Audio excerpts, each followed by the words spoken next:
ओम नमः शिवाय। आइए सुनते हैं शिव महापुराण का 5वां अध्याय, शिवलिंग की स्थापना, उसके लक्षण और पूजन की विधि का वर्णन तथा शिवपद की प्राप्ति कराने वाले सत्कर्मों का विवेचन। ऋषियों ने पूछा, सूत जी, शिवलिंग की स्थापना कैसे करनी चाहिए, उसका लक्षण क्या है तथा उसकी पूजा कैसे करनी चाहिए, किस देश काल में करनी चाहिए और किस द्रव्य के द्वारा उसका निर्माण होना चाहिए।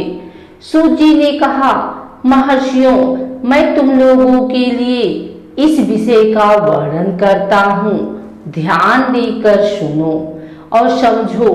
अनुकूल एवं शुभ समय में किसी पवित्र तीर्थ में, नदी आदि के तट पर अपनी रुचि के अनुसार ऐसी जगह शिवलिंग की स्थापना करनी चाहिए जहाँ नित्य पूजन हो सके। पार्थिव द्रव्य से अपनी रुचि के अनुसार वल्पोक्त लक्षणों से युक्त शिवलिंग का निर्माण करके उसकी पूजा करने से उपासक को उस पूजन का पूरा पूरा फल प्राप्त होता है। संपूर्ण शुभ लक्षणों से युक्त शिवलिंग की यदि पूजा की जाए तो वह तत्काल पूजा का फल देने वाला होता है।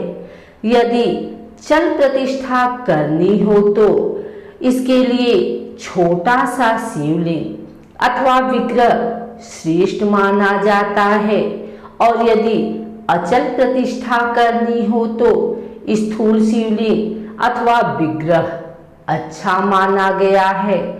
उत्तम लक्षणों से युक्त शिवलिंग की पीठ सहित स्थापना करनी चाहिए।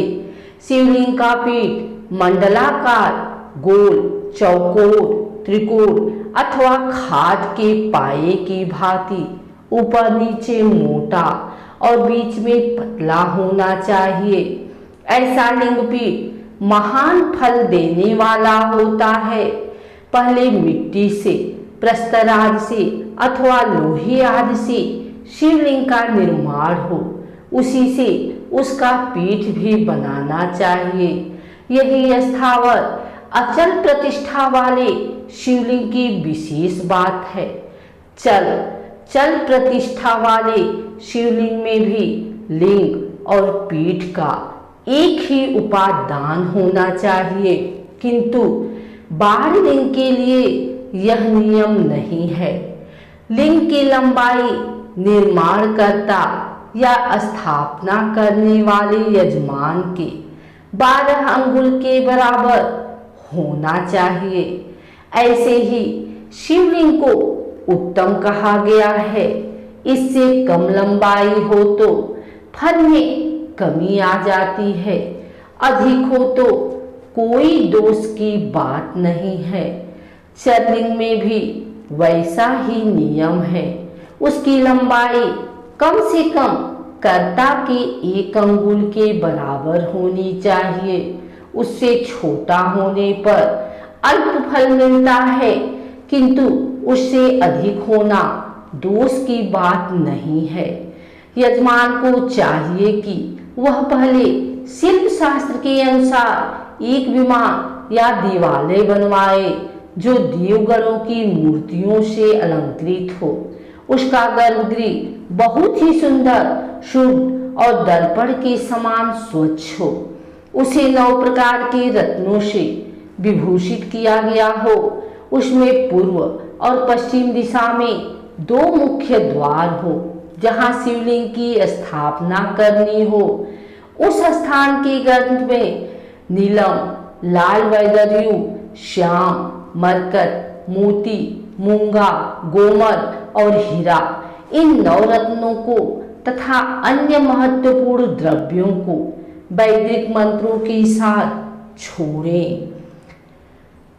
शिवलिंग का 5 स्थानों में क्रमशः पूजन करके अग्नि में भविष्य की अनेक आहुतियां दी और परिवार सहित मेरी पूजा करके गुरु स्वरूप आचार्य को धन से तथा भाई बंधुओं को मनचाही वस्तुओं से संतुष्ट करें।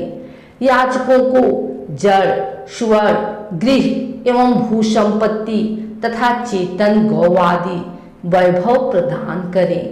अस्थावर जंगम सभी जीवों को यत्नपूर्वक संतुष्ट करके एक गड्ढे में सुवर्ण तथा 9 प्रकार के रत्न भरकर यज्ञोदाति वैदिक मंत्रों का उच्चारण करके परम कल्याणकारी महादेव जी का ध्यान करें।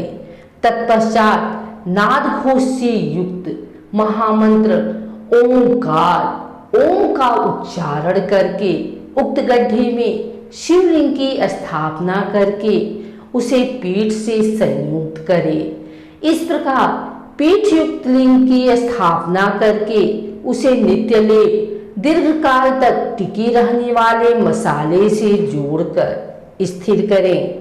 इसी प्रकार वहां परम सुंदर वे मूर्ति की भी स्थापना करनी चाहिए। सारांश यह है कि भूमि संस्कार आदि की सारी विधि जैसी लिंग प्रतिष्ठा के लिए कही गई है, अस्थावर लिंग की सींचने आदि के द्वारा सेवा करनी चाहिए और जंगम लिंग को आहार एवं जल आदि देकर तृप्त करना उचित है। उन अस्थावर जंगम जीवों को सुख पहुंचाने में अनुरुक्त होना भगवान शिव का पूजन है, ऐसा विद्वान पुरुष मानते हैं। यो चराचर जीवों को ही भगवान शंकर के प्रतीक मानकर उनका पूजन करना चाहिए।